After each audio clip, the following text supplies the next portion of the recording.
দেশের ইন্টারনেট ভিত্তিক শিক্ষা বিষয়ক প্রতিষ্ঠান 10 মিনিট স্কুলের জন্য প্রস্তাবিত ৫ কোটি টাকার বিনিয়োগ বাতিল করেছে স্টার্টআপ বাংলাদেশ লিমিটেড। এই 10 মিনিট স্কুলের প্রতিষ্ঠাতা শিক্ষা উদ্যোক্তা আইমান সাদিক। সারা দেশে বেশ জনপ্রিয় এই প্ল্যাটফর্মটি সারা দেশে চলমান কোটা সংস্কারের নিমিত্তে শিক্ষার্থীদের আন্দোলনের মধ্যেই এই ৫ কোটি টাকা বিনিয়োগ বাতিলের ঘোষণা দিয়েছে স্টার্টআপ বাংলাদেশ।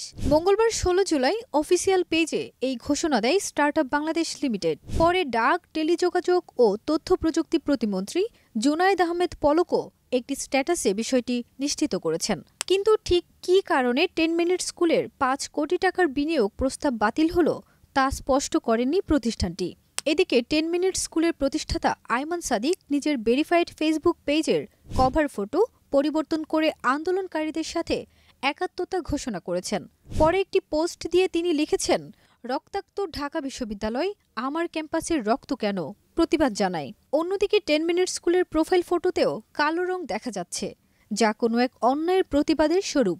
নেটিজেনরা বলছেন, কোটা বিরোধীদের সমর্থন করাতেই এই সিদ্ধান্ত নিয়েছে স্টার্টআপ বাংলাদেশ লিমিটেড। অনেকে ডাক, টেলিযোগাযোগ ও তথ্য প্রযুক্তি প্রতিমন্ত্রী জুনায়েদ আহমেদ পলককেও এই কাজের জন্য দায়ী করছেন। মাহাথির মোহাম্মদ রিজভী নামের একজন জুনায়েদ আহমেদ পলকের স্ট্যাটাসের নিচে কমেন্টস করে লিখেছেন, এই সিদ্ধান্ত কোনো ক্ষোভের বহিঃপ্রকাশ বুঝতে দেরি নেই আমাদের। শেষ সময়ে এসেও আইমান সাদিক ভাই ন্যায়ের পক্ষে দাঁড়াইছেন, এইটা আপনাদের সহ্য হচ্ছে না। তবে ঠিক কী কারণে 10 মিনিট স্কুলের ৫ কোটি টাকার বিনিয়োগ প্রস্তাব বাতিল হলো তা এখনও স্পষ্ট করেনি প্রতিষ্ঠানটি। ফারজানা নিকিতা, দেশ রূপান্তর।